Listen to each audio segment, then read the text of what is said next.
Vamos retornar aqui. Deixa eu adicionar o Rodrigo.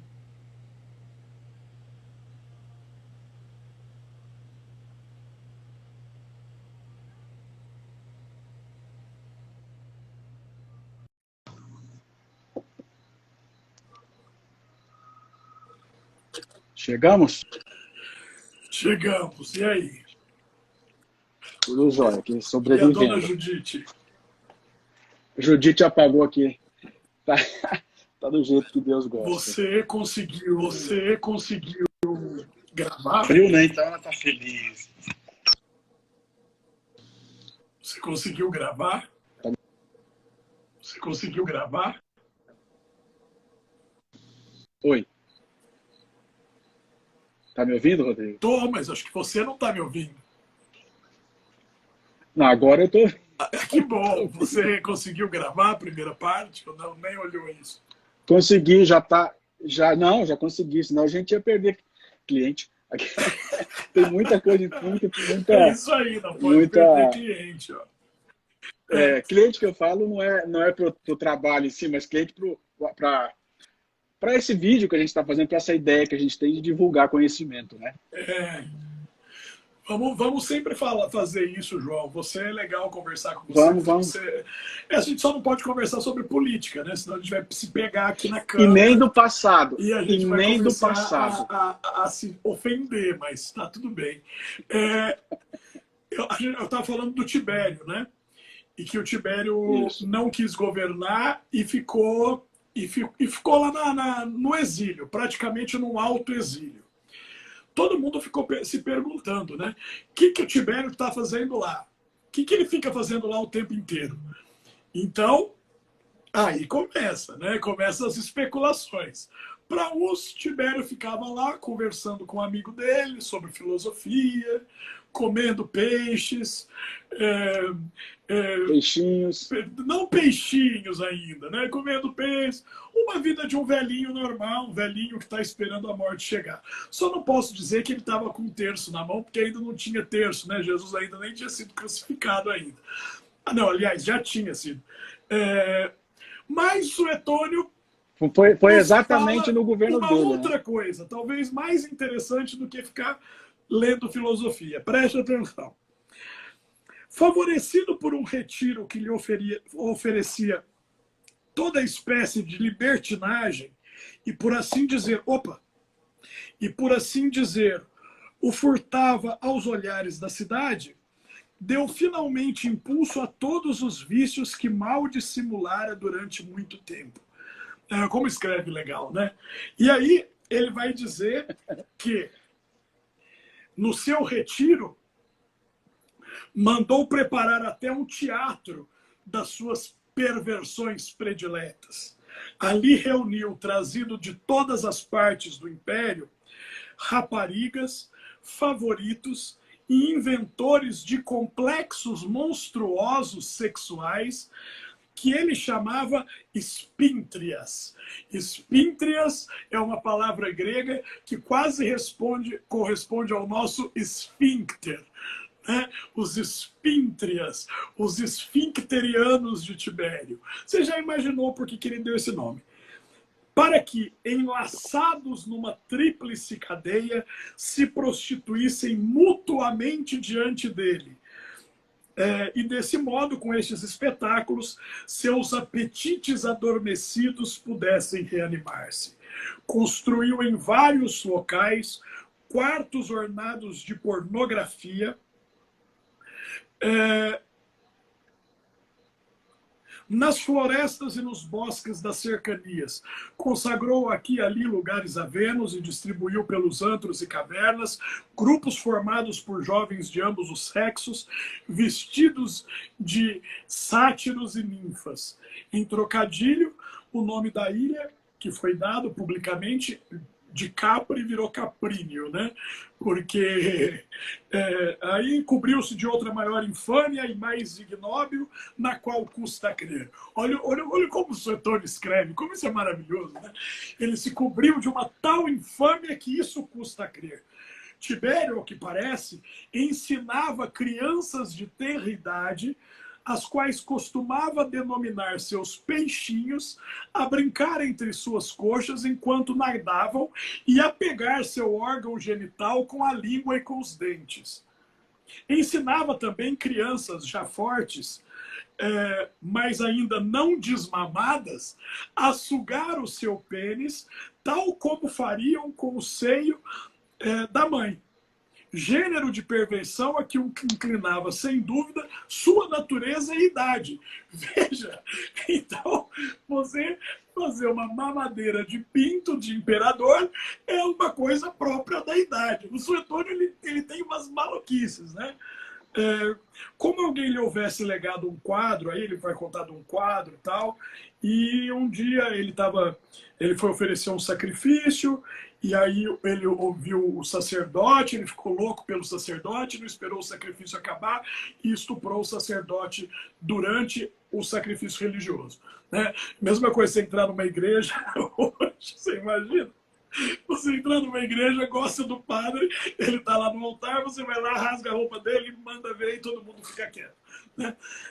O Tibério, e obviamente isso é um lado da sexualidade do Tibério, né? Ele começa a pintar a sexualidade do Tibério como um pedófilo, como um pervertido dessa natureza. E ele vai falando também do sadismo de Tibério, que o Tibério vai mandar assassinar várias pessoas, por motivos assim, não fez uma salvação, uma saudação para a estátua, tá com uma roupa que eu não gostei, e mandava matar com requintes de crueldade, né? E aí ele vai dizer essas coisas do Tibério. O Tibério vai ficar uma coisa tão como eu digo, caracterizada de um modo tão monstruoso, tão grotesco, uma caricatura, que eu acho que nenhuma das perversões sexuais romanas me espantou tanto durante a minha vida toda quanto o Tibério, né? Talvez porque tenha sido um imperador com o qual eu tive algumas identificações em termos de ideia na época que ele estudava filosofia na Grécia, antes de se tornar imperador. E eu admirava o Tibério também como um grande general. E lembre-se, o meu conhecimento dessas histórias foi se construindo aos poucos, né? Agora, você me imagina, criança em Muzambinho, na roça, sem luz, lendo A Vida dos 12 Césares na vela e vendo essas descrições de que ele fazia crianças morderem o pinto dele, né, e que ele matava as pessoas, né, por diversão, por prazer sexual, né? Isso me deixou muito chocado. Talvez porque, como eu li na ordem, né, eu tinha visto o Júlio César glamuroso, o Augusto da paz e do amor, depois que ele matou todo mundo que era contra ele, ele virou Augusto Paz e Amor, né? Talvez isso aconteça até hoje, né? Depois que você tem um começo de carreira agressivo, a hora que você atinge onde você está, você quer ser conhecido pelo seu lado bom e não pelo seu lado ruim. Mas o Tibério, João, sempre me deixou muito, muito com mal-estar. Tanto que quando o Alan Messi, você citou o Alan Messi na nossa primeira conversa. O Alan Messi é um autor inglês que nasceu em Singapura, que escreve vidas romanceadas dos imperadores romanos. Quando o Alan Messi escreveu a biografia dele do Tibério, ele defendeu a tese de que isso tudo era mentira, né? Que foi tudo uma propaganda que fizeram com ele, porque as pessoas ficaram com muita raiva dele ter abandonado a cidade e deixado outra pessoa governando no lugar. E aí começaram a surgir esses boatos, né? Mas o Tibério me causa espanto, né? Depois do Tibério... A gente só precisa... antes de terminar, a gente só precisa dizer, o pessoal que às vezes não pegou o começo e o fim da outra, da outra que eu falei anterior a essa, que o Tibério, ele estava afastado, ele estava em Capri praticamente todo o reinado dele, né? E esses relatos que a gente tem são relatos que hoje a gente poderia dizer que vieram da revista Caras. Né? Se a gente estivesse trazendo para a atualidade isso daí. Então, como eles não tinham essa facilidade de comunicação que nós temos hoje, né, se criou o imaginário. O que a gente está dizendo são relatos históricos feitos por uma pessoa que não estava lá, né, e que pegou notícias e acontecimentos narrados 150 anos depois, e nós estamos trazendo essa informação. Então, isso não é o que nós achamos. Esse terror, é óbvio que o Rodrigo também não tinha, nessa época, o discernimento de entender o que estava sendo trazido pela vida dos 12 Césares. Né? A primeira vez que eu li esse livro, eu não consegui fazer essa dicotomia entre o que era real e o que era imaginado, porque assim, ele começa falando numa seriedade, com fatos, embasamento, que a gente acha que a parte que ele vai contar da fofoca também tem um embasamento. E a narrativa dele é muito legal. É muito legal a construção da linguagem, porque ele vai fazendo com que o leitor fique preso na narrativa dele e vislumbre as coisas que o Tibério fazia. Tanto, eu queria que você contasse também a experiência que você teve com o filme Calígula, que os primeiros, vamos dizer assim, 40 minutos do filme se passa ainda sob Tibério. Né? Se passa ainda no Tibério. E quando fizeram esse filme em 1979, eles buscaram dar um realismo muito grande às perversões do Tibério, e isso é muito legal. Né? É muito legal, não só o filme, que é muito legal, né? Não estou recomendando ver filme pornográfico, cada um cuide da sua vida. Não, mas esse filme, a gente pode entrar para explicar essa questão desse filme, porque assim, ele a princípio ele tinha cenas de sexo, né? O diretor tentou fazer isso o mais real possível, inclusive você pode falar sobre isso depois, como a gente falou anteriormente. Só que ele não era tido, não foi feito como um filme pornográfico, né? E a gente vai falar sobre isso na hora de chegar. Foi um filme com orçamento limitado. Né? Um grande escritor moderno, ele faleceu há pouco tempo, dos Estados Unidos, chamado Gore Vidal, um democrata, sempre militante da esquerda nos Estados Unidos e tal. Ele escreveu uma peça de teatro chamada Calígula. Aí um diretor italiano chamado Tinto Brass, que era um diretor de filmes de pornô chanchada, vamos dizer assim, ele comprou os direitos autorais da peça Teatro Calígula e contratou, sem ter nenhum dinheiro, autores ingleses e alemães de primeira grandeza. Malcolm McDowell, Peter O'Toole, Teresa Anne Savoy, Ellen Mirren, que fez até a Rainha Elizabeth, né? No filme A Rainha, para fazer as cenas principais. Feitas as cenas principais, ele teve que pagar esses atores. Ele não tinha dinheiro. E aí ele entrou de sociedade com uma grande produtora de filmes pornográficos franceses chamada Penthouse. E a Penthouse disse, eu pago todas as despesas que você teve com o filme, né, todas as despesas que você tem com o filme, eu pago. Desde que você inclua cenas das nossas atrizes no filme. Então o filme tem vários cortes. Então tá lá um discurso, bababá, corta, vai pra cama. Vai pra uma cena de sexo. Né? E aí o Tinto Brass adorou. Tanto que nas primeiras edições do filme, o Gore Vidal proibiu que o nome dele fosse colocado lá. Né? Não, isso não foi o que eu idealizei. Mas depois, quando começou a fazer um sucesso mundial esse filme, aí ele deixou colocar lá, roteiro Gore Vidal. Né? Mas a sua experiência com esse filme do Calígula é muito legal. Né? Eu vou contar a minha experiência. Esse filme eu devia ter pouco menos do que eu tenho hoje, mas bem menos cultura. E eu estava numa locadora, naquela época a gente frequentava a locadora para alocar VHS, fita cassete, e tinha lá, já lhe conhecia nessa época, a gente conversava sobre Roma, e eu falei, irmão, eu vou assistir esse filme. Loquei esse filme, era uma quinta ou sexta-feira, não me recordo bem, E fui na sala de TV em casa, coloquei o filme e a mãe chegou, que filme que é? Eu disse, mãe, é um filme de Roma, contar sobre Assistir filme Calígula, era um um filme programa da maravilhoso. família, né? Assistir o De VHS. família, de família. É. E aí eu coloquei o filme, me sentei logo à frente, ela do meu lado, e ligamos a televisão e começamos o filme.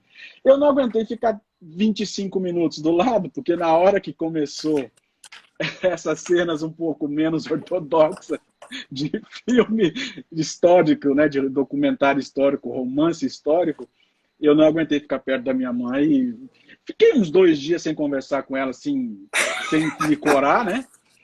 Não, eu posso imaginar o constrangimento, né? Você colocar um filme, Muito enorme, você é enorme, enorme, adolescente, enorme. né?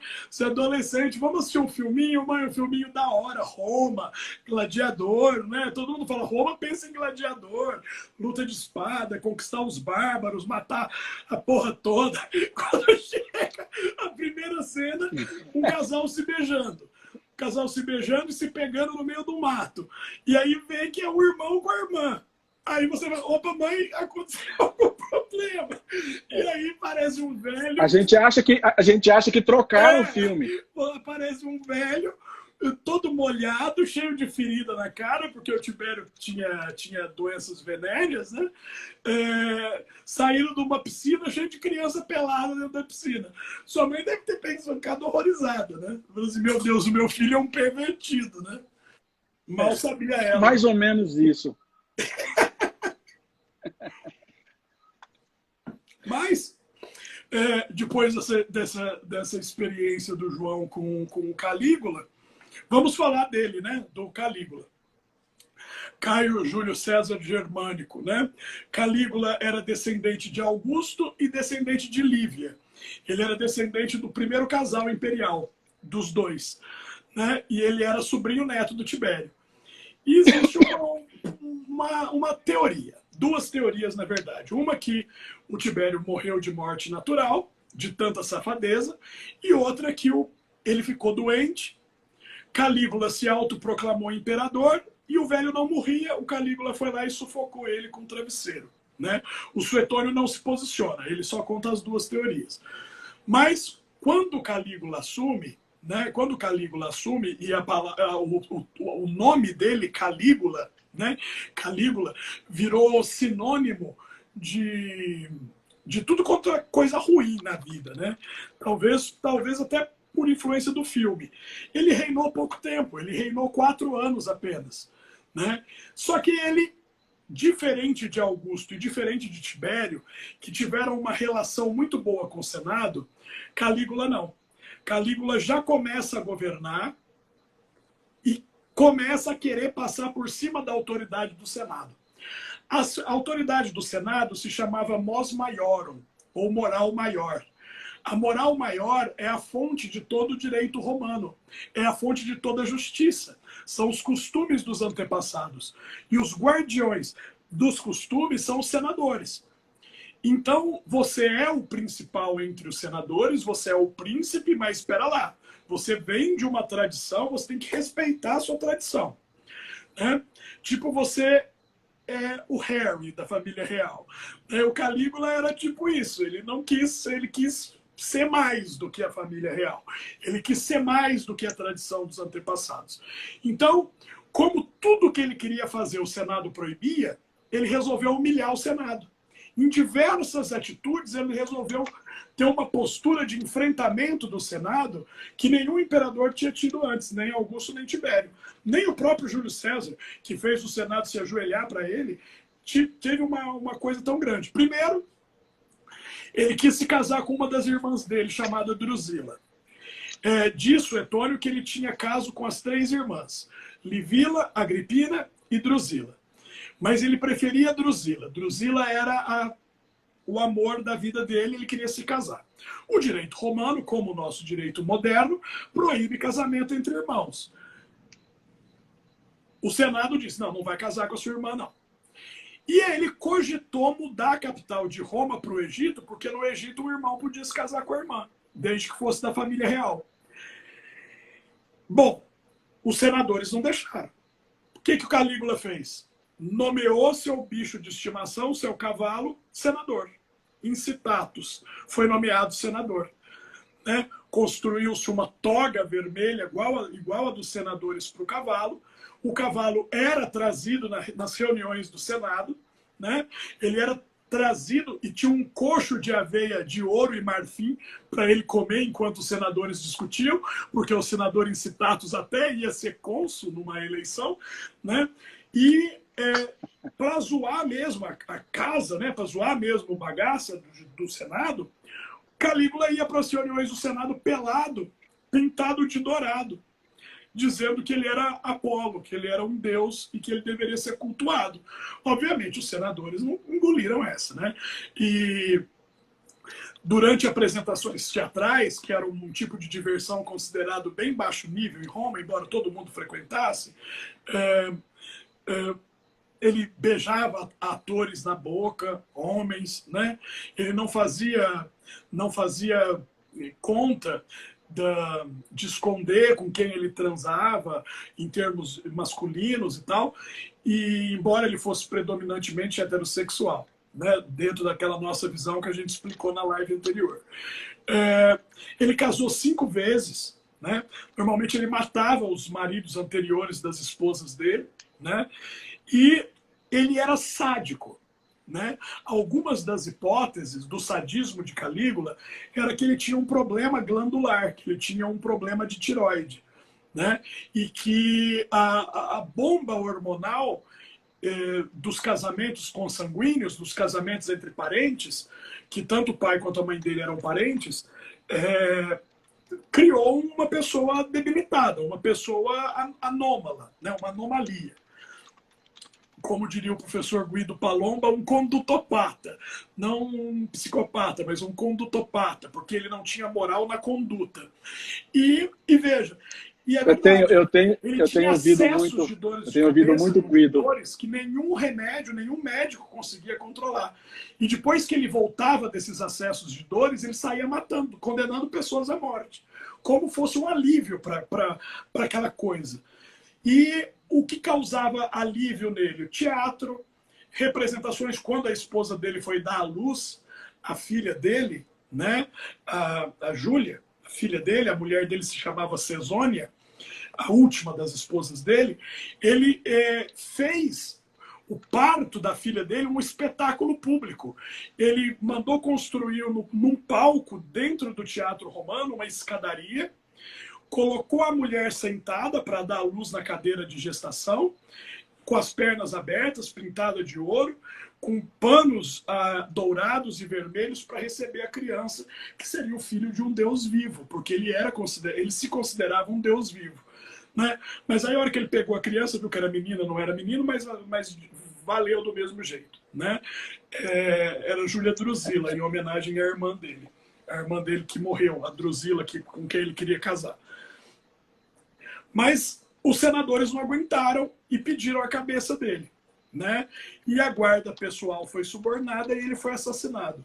Calígula tinha 28 anos. Né? Dos 24 aos 28, ele quase colocou o império abaixo. Né? Ele declarava guerra aos deuses, porque ele era um deus, então um deus era guerreiro, né? Ele guerreava contra Netuno, ele mandava os soldados invadirem o mar, a praia, e bater na água com a espada para guerrear contra Netuno. Ele era completamente maluco, né? E aí ele foi assassinado. Ele, a mulher e a filha. E no assassinato... Brutalmente assassinado, né, Rodrigo? O assassinato do Calígula, a gente tem que mencionar que foi um assassinato extremamente brutal, né? Muito brutal, e isso marcou muito, né, na própria sucessão dele. Talvez Cláudio tenha aceitado, com medo de acontecer com ele o que aconteceu com Calígula. Então é uma cena narrada na vida dos 12 Césares, que me chocou bastante. A forma com que foi a família dele. Ele é esquartejado, né? E na frente da mulher. Depois a mulher é assassinada, é esquartejada. E Cássio Quereia, que era o prefeito do pretório, dos guardas pessoais que vai matar, ele pega a criança acho que tinha 3 anos de idade ou 2 anos de idade, e fica batendo a criança na parede, até a criança ser esmagada, né? Ou seja, o ódio à dinastia era tão grande, né, que até a criancinha, a Júlia Drusila, a criancinha, foi assassinada por ter o sangue dele. E aí falaram, ficou-se aquele dilema entre o Senado e a guarda e o exército. O que a gente faz agora? Matamos o imperador. A gente escolhe um outro imperador, mas se escolher um próximo imperador, de onde a gente vai escolher esse imperador? Aonde a gente vai buscar? Ou a gente volta ao formato de república, né? Ou formato de república. E aí se lembraram que o Calígula tinha um tio, né? Tinha um tio que morava meio distante, que não frequentava muito a corte, que se chamava Cláudio. Era o tio Cláudio. O tio Cláudio era aquela pessoa que todo mundo tinha vergonha, porque ele era... O Suetônio diz que ele era um homem muito bonito, né? Que ele tinha o cabelo grisalho e que quando ele sentava, ele tinha uma pose majestática, né? Ele parecia uma majestade, sentado e com a boca fechada. Mas se ele começasse a se mexer e abrisse a boca, Deus me livre. Porque o Cláudio era gago, né? Ele nunca serviu o exército, ele tinha uma perna atrofiada, uma perna menor que a outra. Talvez um dos primeiros relatos de poliomielite, alguns ficam tentando saber o que o Cláudio tinha, né? E aí vão lá para a casa do Cláudio, o exército inteiro invade a casa do Cláudio. O Cláudio, a hora que ele descobre que a mulher dele, a Valéria Messalina, tinha contado para ele, né? Que eles eram primos, né? E a Valéria Messalina conta para ele o que tinha acontecido com Calígula. O Cláudio sai correndo, entra dentro do escritório dele, porque ele era um historiador. Ele passava o dia inteiro escrevendo sobre história antiga, história dos povos antigos, e esconde atrás da cortina, para ninguém achar, atrás de uma cortina.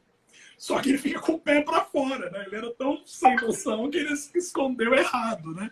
E todo mundo invade a casa dele, os soldados, cadê o Cláudio? Cadê o Cláudio? Cadê o Cláudio? Descobre o Cláudio atrás da cortina. Dizem que a hora que abre a cortina e ele vê os soldados, ele desmaia. Ele desmaia tanto pavor porque ele sabia que ele ia ser assassinado.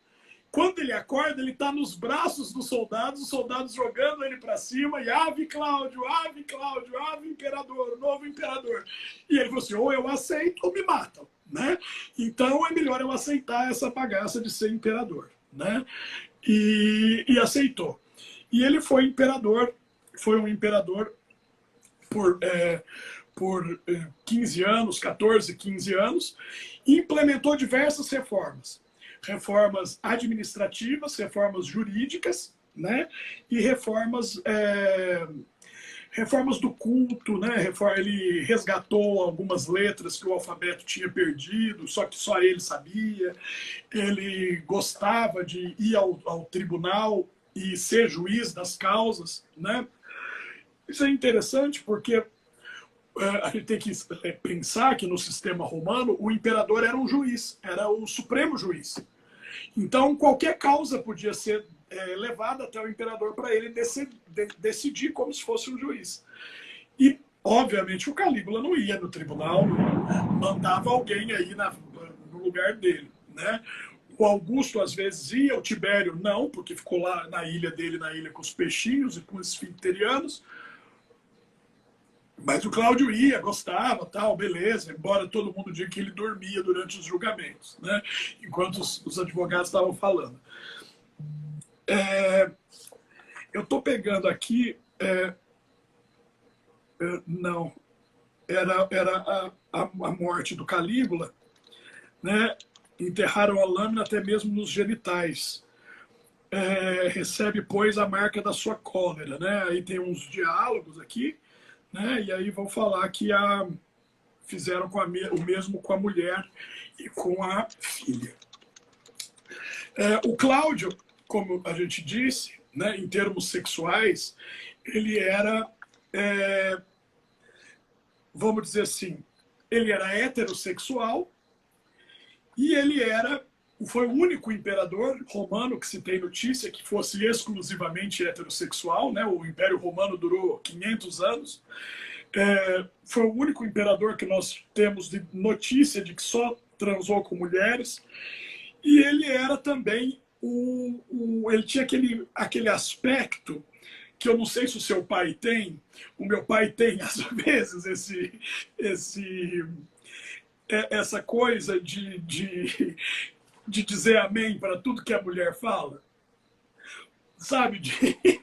O Cláudio era dominado pelas esposas dele. Elas faziam dele meio gato-sapato em termos políticos. Porque ele não tinha vida com as esposas. Na verdade, isso foi uma coisa que a Messalina, a quarta mulher dele, sacou bem. Ela falou assim, meu marido é muito heterossexual. E eu consigo dominá-lo, né, por meio do sexo. Então, o que ela fez? Casou com ele, eles tinham 40 anos de diferença, né, ele e a esposa. Imediatamente, ela ficou grávida 2 vezes, praticamente seguidas. Cláudia Otávia e do Britânico. Desculpa. Cláudia Otávia e do Britânico, a filha anterior dele, que se chamava Antônia. E depois que ela deu os 2 filhos para o imperador, ela distanciou dele, né? Ela vivia num palácio longe dele, porque ela falou que não queria se intrometer no governo e tal, e ela começou a ter uma vida paralela em vários sentidos, né? Ela era sacerdotisa de um culto de Baco, do culto de Dioniso, né, o deus do vinho e das orgias, do êxtase, né? E por ser sacerdotisa desse culto, a Valéria Messalina, ela praticava orgias, né? Ela participava de orgias religiosas. Essas orgias religiosas tinham sido proibidas pelo Cláudio, né? Esse tipo de prática religiosa tinha sido proibida pelo Cláudio, pelo Tibério, mas existia um culto paralelo, tipo uma sociedade secreta, e a Messalina era uma das dirigentes dessa sociedade secreta, que envolvia sexo. E a sobrinha do Cláudio, irmã do Calígula, a Agripina, que foi uma mulher inteligentíssima, talvez a mulher mais poderosa de todo o Império Romano tenha sido a Agripina. Toda a história do Império Romano foi uma mulher que não se bastou como mulher, né? Foi uma mulher que não aceitou ser inferior a nada, nunca, né? E sempre teve uma inteligência surreal para a administração e para as coisas. Ela falou assim, o meu tio não tem mais condição de nada enquanto essa Messalina existir. Então eu vou denunciar a Messalina para ele. Mas tem que ser de um jeito que ele descubra e que eu não fique como uma fofoqueira, porque eu tenho outras intenções com meu tio. E aí ela arma um flagrante com a ajuda dos ministros de Estado do Cláudio. A Messalina é mandado decapitar. E, pela primeira vez, o Cláudio, o imperador, ele vai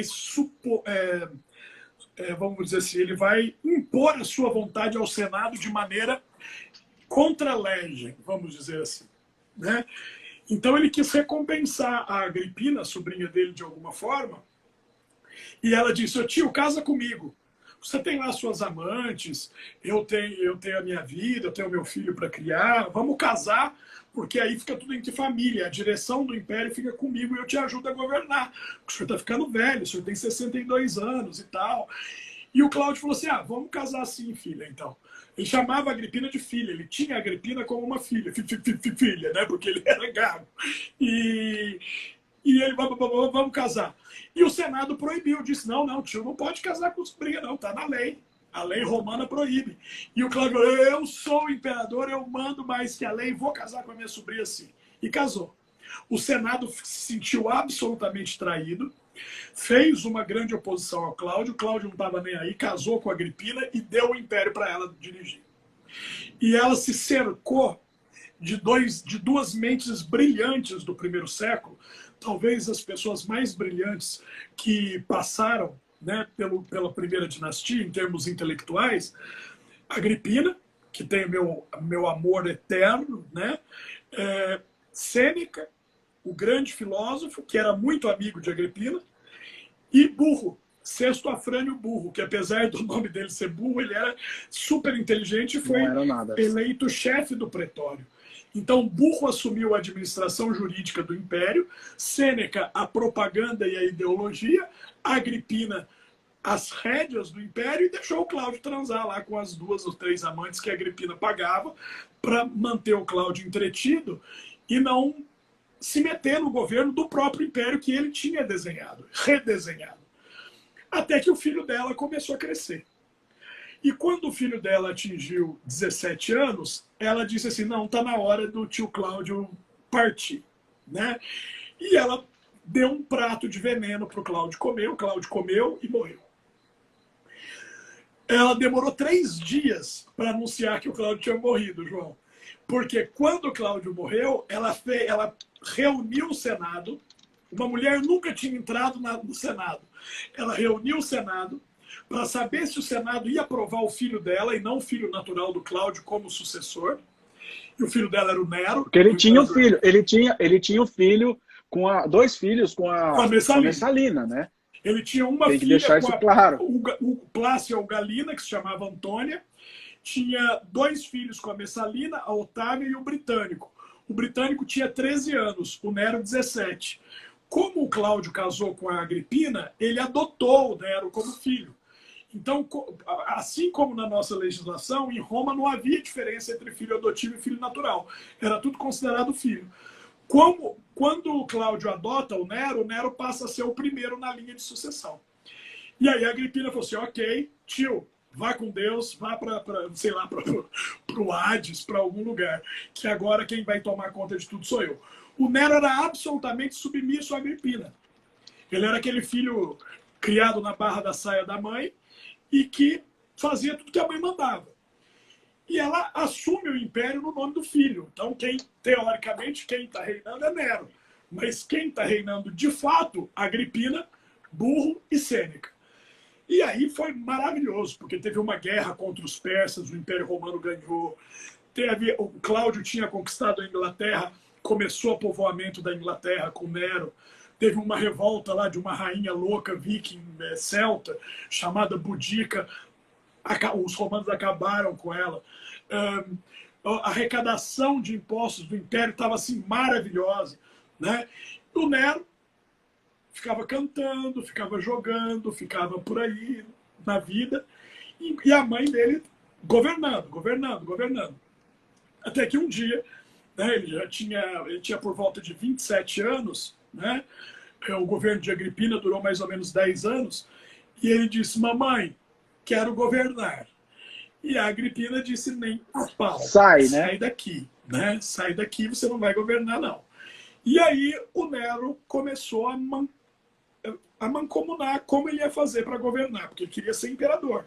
E Deus mandou matar a mãe. Na primeira tentativa, ela escapou. Na segunda tentativa, escapou. Na última tentativa, ele mandou os guardas, ele fazia armadilhas, né? Tipo, mãe, vamos velejar? Aí na última hora ele não ia e afundava o barco. E ela nadava, porque ela praticava esportes e ela era nadadora, ela escapou do naufrágio.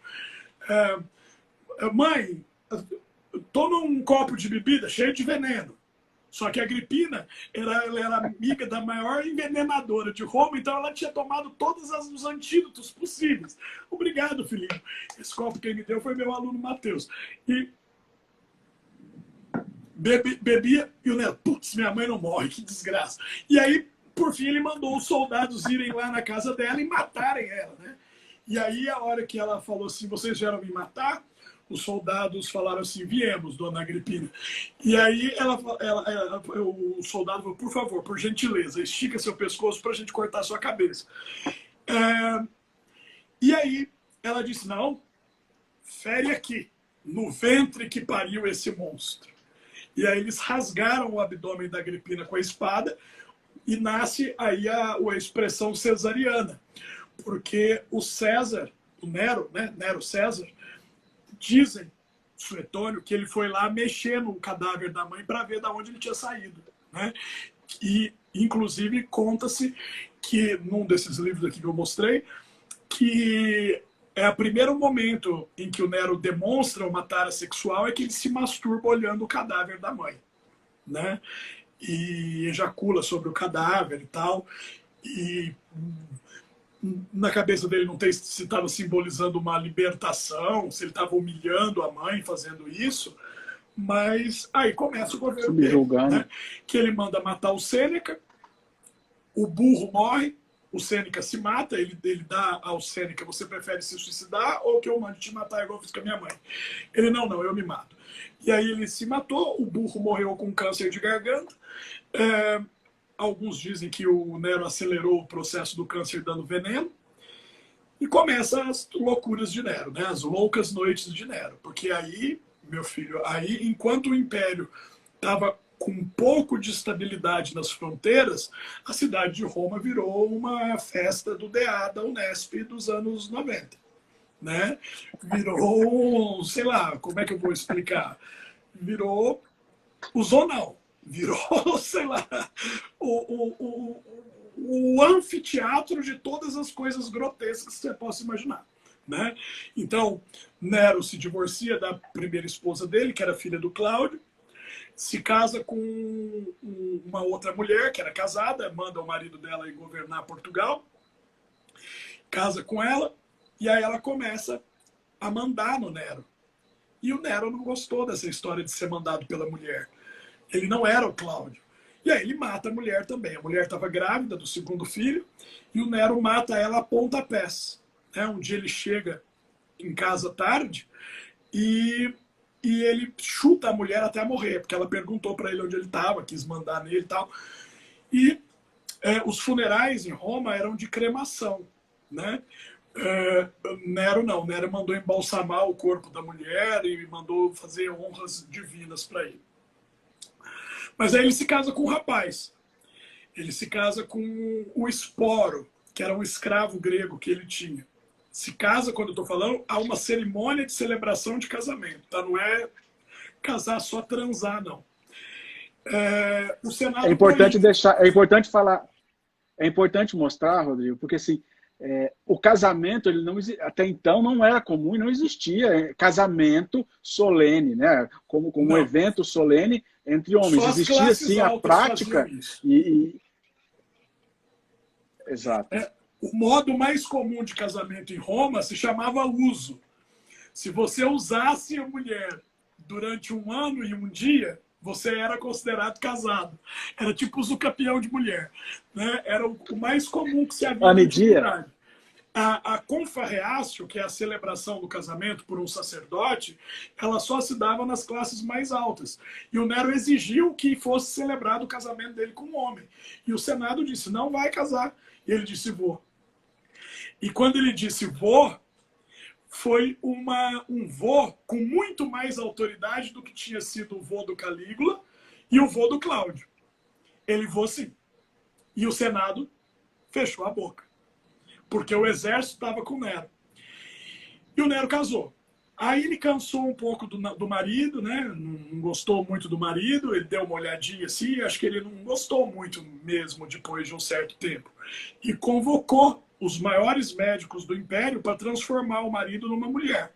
Fazer a primeira cirurgia de transgenitalização. Transsexual. Eu imagino só os médicos chegando e o imperador no trono, né? Alto, forte, ruivo, gordo, né? Bonito.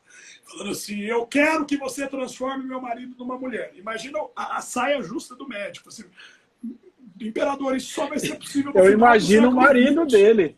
Isso só vai ser possível daqui a 2000 anos. A gente não sabe como fazer isso. Se vira, eu sou imperador, sou Deus, estou mandando. Fizeram lá uma bobagem qualquer, castraram o moço e tentaram fazer uma vagina.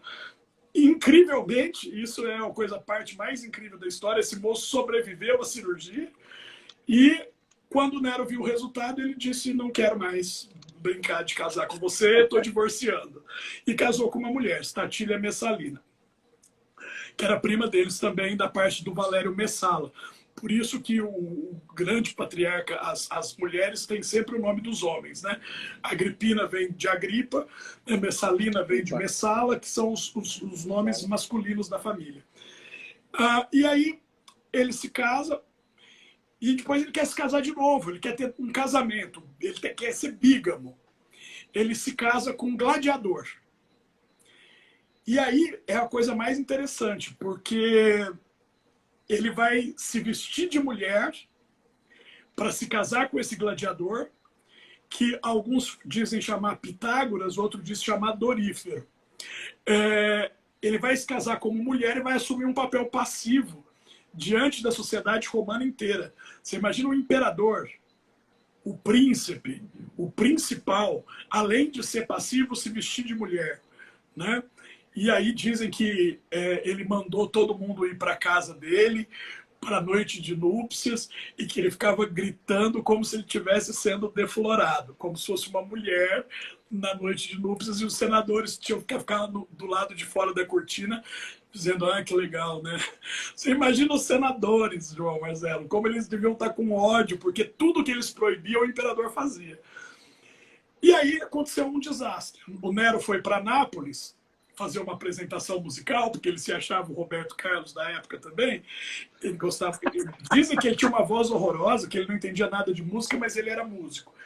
Que ele foi cantar em Nápoles. E enquanto ele estava lá em Nápoles, a cidade pegou fogo. Foi no dia 19 de julho do ano 64. A cidade pegou fogo. Começou um grande incêndio em Roma. 1/3 da cidade foi para as cucuias. Quando o Nero ficou sabendo, ele voltou correndo de Nápoles, e o Suetônio afirma isso, o Tácito afirma isso, que o Nero colocou fogo na cidade. Né? Mas esses estudos mais modernos do Nero que eu te mostrei, o Life and Times of Nero, o Neron, eles já dizem que era impossível o Nero ter colocado fogo na cidade, porque ele nem na cidade estava e nem um plano tinha. Mas quando ele chegou na cidade, ele abriu as portas do palácio e acolheu todos os desabrigados, mandou, tipo, entre aspas, bombeiros da época tentar lutar contra o incêndio. Ele foi super proativo. Só que ele era um artista, João. Ele não era um ser humano normal como nós. Então ele subiu na escadaria do palácio, pegou a harpa e começou a cantar enquanto via a cidade pegando fogo, porque lembrou a ele o incêndio de Troia. A origem de todos os romanos está em Troia. E aí o pessoal ficou assustadíssimo. Falou assim, o imperador está gostando do incêndio? Todo mundo tá... Um inferno na terra, o imperador cantando, né? Mas pegou muito mal e ele colocou a culpa nos cristãos, que era uma seita religiosa que estava começando ainda em Roma. Tinha pouca gente. Mas os dois principais líderes do cristianismo estavam em Roma nessa época. São Pedro e São Paulo. Né? Eles estavam em Roma nessa época, no reinado de Nero, fundando a igreja em Roma. E Nero falou assim, não, quem fez isso foram os cristãos, não fui eu. Vão pegar todos os cristãos da cidade, dar para as feras comer, colocar no circo, pôr fogo e tal. E aí o Nero fez uma coisa muito grotesca. E os senadores assistindo tudo assim, né? Você lembra de um filme? Você chegou a ver 12 anos de escravidão? Você chegou a ver esse filme? Não. Esse nome não me é estranho, mas eu não lembro da história. É um filme que fala da escravidão nos Estados Unidos, mas é que o senhor de escravo ficava mandando os escravos parecerem alegres. Então, aquele monte de escravo numa festa, assim, ó. Eu imagino que os senadores em Roma faziam a mesma cara pro Nero, entendeu? Me aplaudam! Porque senão todo mundo ia morrer. Aí, o que ele fazia? Ele era muito alto, muito forte. Ele gostava de ficar pelado também, como o tio dele, o Calígula. Só que o Nero era sardento. Ele era ruivo e tinha sardas pelo corpo. E ele gostava de aparecer pelado para as pessoas, diz o Suetônio, porque ele se dizia descendente dos leopardos. Olha o nível de loucura da pessoa. E aí, quando aconteceu esse problema com os cristãos, ele mandou fazer uma gaiola de ouro, entrou dentro da gaiola pelado e pedia que os guardas ficassem batendo nele, do lado de fora, para despertar o leopardo adormecido dentro dele. E aí, quando ele tinha apanhado muito, e ele estava com muito ódio, com muita raiva, ele dava um sinal, abriam a porta da jaula, ele saía e pegava os cristãos que estavam amarrados na frente dele e estraçalhava as pessoas com as mãos e a boca. Rasgava as pessoas. Do ódio, né, para mostrar que ele era uma fera, que ele era um animal. Isso foi com os cristãos. Os senadores já não aguentavam mais. Rodrigo, né? Deixa eu falar. A gente, em 2 minutinhos, a gente interrompe e começa de novo, porque já vai dar... Não, e aí a gente conversa mais uma meia hora, tá? Os senadores já não aguentavam mais, né? Não aguentavam mais e resolveram saber com os generais. Nenhum general estava em Roma, todos os grandes nomes do exército estavam nas fronteiras. Um estava na Espanha, que era o general Galba, o outro estava na Alemanha, que era o general Vitélio, e o outro, que era o general Vespasiano, estava na Síria, entre o Egito e a Palestina e Israel. Só que aí, correio, né? Mensageiro, vamos depor o imperador. Vocês nos apoiam? Sim ou não? Sim ou não? E aí os generais responderam, sim! E aí começa o declínio do governo do Nero. Porque aí ele perde o apoio do exército, e quando ele perde o apoio do exército, ele está ferrado. Né? Porque ele já não tinha apoio político nenhum dos senadores. Né? O que segurava era a bonança que estava na época da mãe dele, que vinha, tinha dinheiro, ele comprava o apoio dos militares. E por que ele perdeu todo o dinheiro? Porque ele reconstruiu a cidade. Então, ele já não tinha mais dinheiro por causa do incêndio, ele reconstruiu toda a parte gastando o próprio dinheiro. Então, ele estava sem dinheiro, sem apoio político e agora perdeu o apoio militar. 5 minutinhos a gente volta? Para terminar a parte do Nero. Do Nero e encerrar também os outros 6, que são mais breves. Que são mais, mas eles são mais breves mesmo e tem... E não tem o romance todo que tem esses 6 primeiros, né? Vamos lá. Então, em 5 minutos a gente volta.